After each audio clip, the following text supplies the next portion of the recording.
وَنُورُهُمْ يَسْعَىٰ بَيْنَ أَيْدِيهِمْ وَبِأَيْمَانِهِمْ، اللہ نے فرمایا جب قبروں سے اٹھو گے تمہارے جسموں کو کامل کیا جائے گا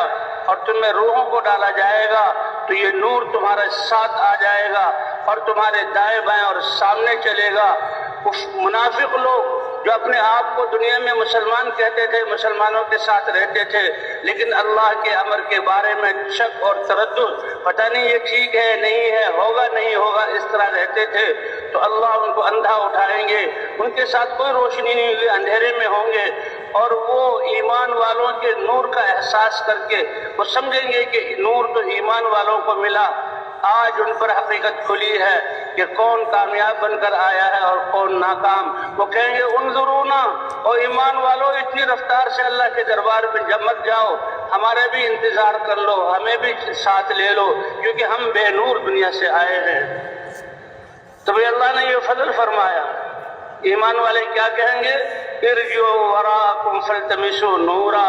او عقل کے اندھو، او دھوکے میں پڑے ہوئے، او ناکام لوگوں، آج تم پر ظاہر ہوا یہ نور یہاں سے حاصل نہیں کیا جاتا، تم دوسرے کے نور سے فائدہ نہیں اٹھا سکتے۔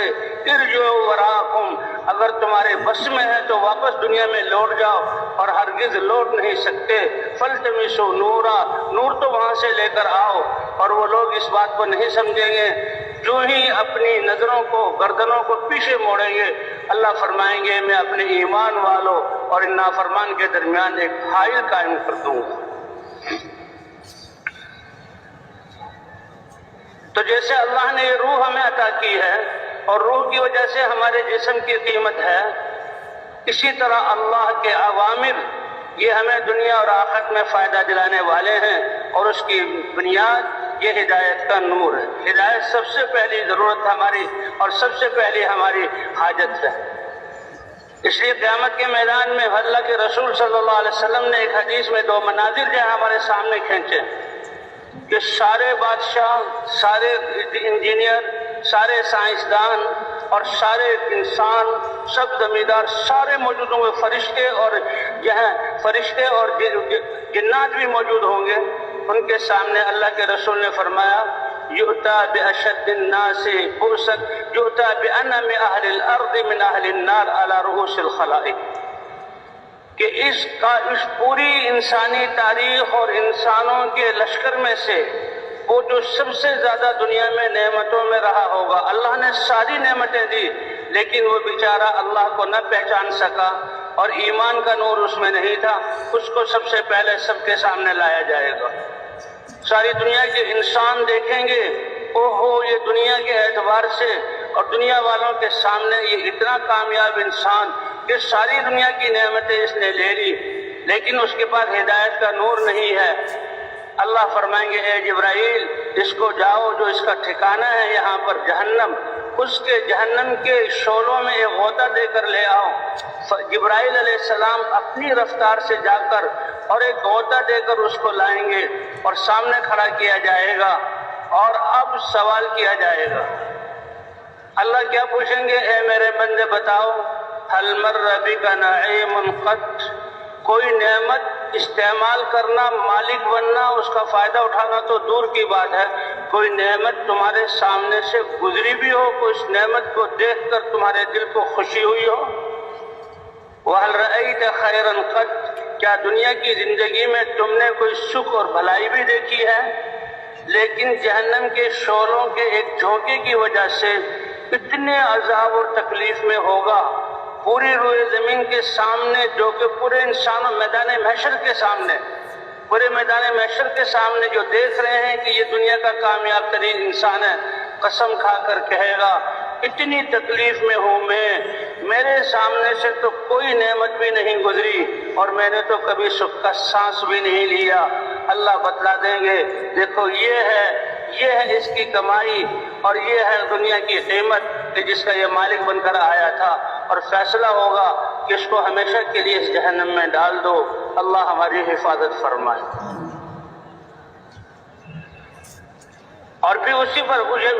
بشد الناس بؤسا علی رؤوس الخلائق، انسانی تاریخ میں آدم علیہ السلام سے لے کر آخری آنے والا انسان ان سب میں جو سب سے زیادہ تکلیف میں رہا، ہم کہتے ہیں جی زیرو سے نیچے چلا گیا، فقر کی زندگی گزار رہے ہیں، یہ ایک زمانے کے انسانوں کی بات نہیں، انسانی تاریخ میں جو سب سے زیادہ فاقد الاسباب اور عدیم الوسائل تھا، سب سے زیادہ تنگی میں، لیکن دل ایمان کے نور سے منور تھا اور اس کے اعضاء اللہ کے احکام کے پابند تھے۔ اسی لیے کہتے ہیں جیسے اللہ فرماتے ہیں میں شارک سے زیادہ قریب ہوں، تو اللہ نے کامیابی بھی انسان کی شارک سے زیادہ قریب کی ہے۔ تو اب یہ کامیابی میں زمین کا مالک بنے اس کا محتاج نہیں، اسباب تمہارے پاس ہوں، عہدے تمہارے پاس ہوں، اس کا مالک نہیں۔ تم اپنی کامیابی میں آنکھیں، زبان، یہ کان اور یہ دماغ اور یہ ہاتھ اور یہ پاؤں اور دل کی سوچ، ان کو اللہ کے حکم کے مطابق استعمال کر لو، چاہے رہنے کے لیے جھونپڑا نہ ہو، پہننے کے لیے چیتھڑا نہ ہو، اور پاؤں میں جوتی کے لیے کوئی لیترا نہ ہو، اور کوئی ٹھیکری تمہارے پاس دنیا کی نہ ہو، لیکن دل اللہ کی ذات پر ایمان رکھتا ہے، اعضاء اللہ کے سامنے جھکتے ہیں، تو سب سے بڑے کامیاب انسان ہو دنیا کے۔ یہی بتایا جا رہا ہے۔ اسباب اللہ دے، نعمتیں دے تو ٹھیک ہے، اور اس کا نعمتوں میں اللہ کا شکر ادا کرنا یہ ایک عبادت ہے، اور نعمتوں کو اللہ کے احکام پر استعمال کرنا یہ نعمتوں والوں کا دین ہے۔ بادشاہ کا بادشاہت کو اللہ کے حکم کے مطابق چلانا یہ اس کا دین ہے۔ جسے کل عرض یہ کیا جا رہا تھا کہ عدل والا بادشاہ اللہ اس کو اپنے عرش کے سائے کے نیچے جگہ دیں گے۔ تو یہ انسان تو لوگ دیکھیں گے کہ یہ عرب انسانوں میں سب سے زیادہ تنگی والا، لیکن اس کے بارے میں لکھا ہے یہ جنت والا ہے، اس کو کوئی روک نہیں سکتا، لیکن جنت میں داخل کرنے سے پہلے اور لوگوں کے سامنے حقیقت آ جائے، اے جبرائیل ابھی اس کو جنت کی فضاؤں میں ایک جھونکوں میں ایک غوطہ دے کر لاؤ۔ جبرائیل علیہ السلام گئے اور آئے، بس وہ منظر سے ہٹا اور آیا، کوئی دیر نہیں۔ اب اس سے سوال کیا جائے گا اے میرے بندے حل مر بک بؤس قط،